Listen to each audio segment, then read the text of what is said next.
Hello parents, selamat datang kembali di channel Gia Ratri. Kali ini, Ibu Gia akan membacakan sebuah buku yang berjudul Little Miss Sunshine Keeps Her Smile yang ditulis oleh Roger Hargreaves.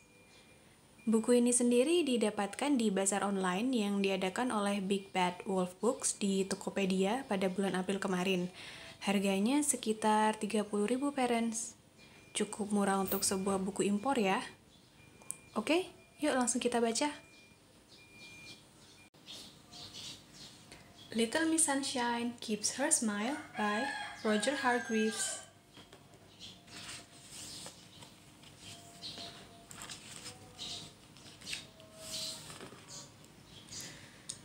Little Miss Sunshine lives in Rise and Shine cottage on the banks of a river.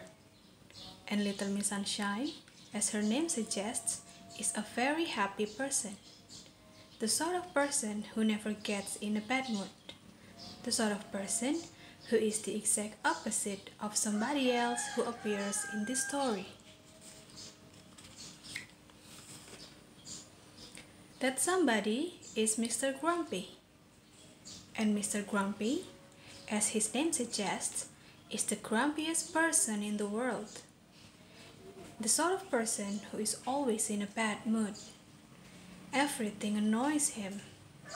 Flowers growing in his garden, sunny days and rainy days. But the thing that puts Mr. Grumpy in the worst possible mood is seeing other people happy.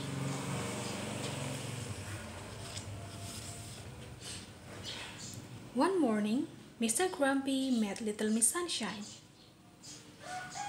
"Good morning, Mr. Grumpy," said Little Miss Sunshine cheerfully.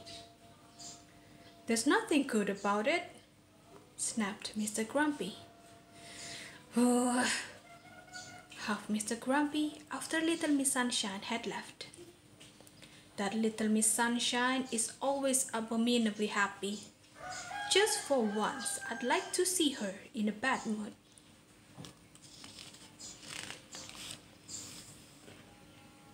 It was on his way home that Mr. Grumpy thought of a plan to upset Little Miss Sunshine. He raced home and made a list of all the things that were guaranteed to upset him. It was a very long list.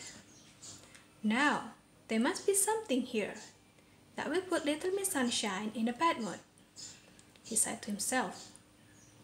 Mr. Grumpy was not a very nice man. The first thing that Mr. Grumpy had written on his list was waiting for buses. So, the next day, Mr. Grumpy opened the gate and let all Farmer Field sheep out into the lane. And the bus was delayed for hours and hours while all the sheep were rounded up.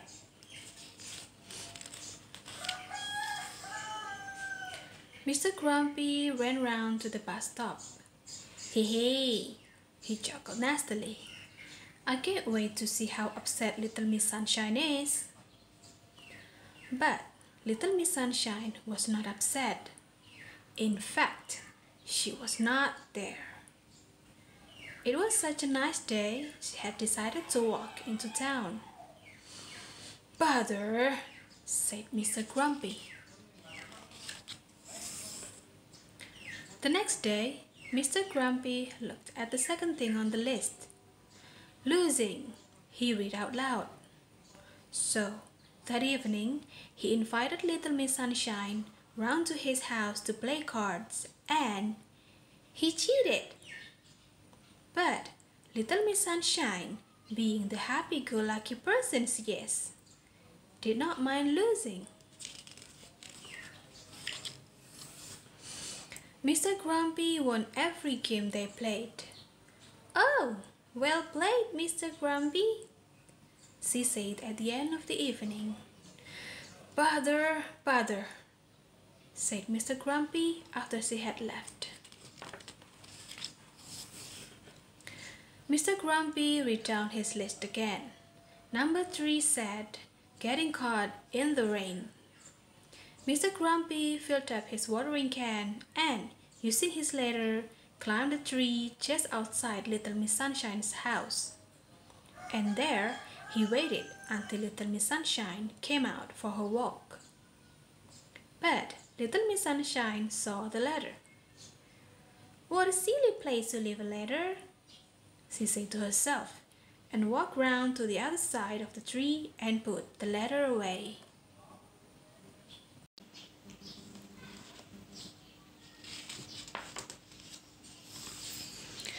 "Bother, bother, bother," muttered Mr. Grumpy, who ended up stuck in the tree all night. Well, nearly all night. Just before sunrise, he fell asleep and fell out of the tree. The fourth thing that Mr. Grumpy's list was cues. Mr. Grumpy waited until Little Miss Sunshine went shopping, and then he rushed ahead of her to the greengrocer's, where he started an argument with Mrs. Pot about the quality of her peas. As he argued, a queue began to grow behind him, and when he glanced back, he saw Little Miss Sunshine standing at the back of the queue. He smiled to himself and carried on arguing until he felt sure she must be fed up of waiting. But when he turned around, the queue had disappeared, and when he went outside, he found everyone in the queue happily chatting with Little Miss Sunshine. Double bother, bother. Mr. Grumpy was furious, but then he met Mr. Nosy and had another truly nasty idea. "Do you know," said Mr. Grumpy, "what Little Miss Sunshine calls Little Miss Bossy behind her back? She calls her Nobly Niece." Mr. Grumpy's truly nasty idea was to start a rumor that would get Little Miss Sunshine into trouble. And the rumor spread. Mr. Nosy told Little Miss Star, who told Mr. Uppity, who told Little Miss Splendid, who told Mr. Model, who told Little Miss Bossy. And Little Miss Sunshine said that Mr. Grumpy calls you Nobly Niece, said Mr. Model. "Did he now?" said Little Miss Bossy grimly, and marched straight round to Mr. Grumpy's house and biffed him on the nose. It was a very sorry looking that Mr. Grumpy that Little Miss Sunshine met outside her house the next day. Little Miss Sunshine invited him in for breakfast and to cheer him up and cook him fried eggs. Sunny side up, of course. And did she manage to cheer up Mr. Grumpy? Of course not. No more than Mr. Grumpy can upset Little Miss Sunshine. Finished. Nah, parents, demikianlah storytelling kita hari ini. Jangan lupa tonton video ini sampai habis, tekan like, subscribe, dan loncengnya ya. Jika parents ada request buku apa yang mau dibacakan oleh Ibu Gia, silakan tulis komen di bawah. Sampai jumpa. Bye-bye.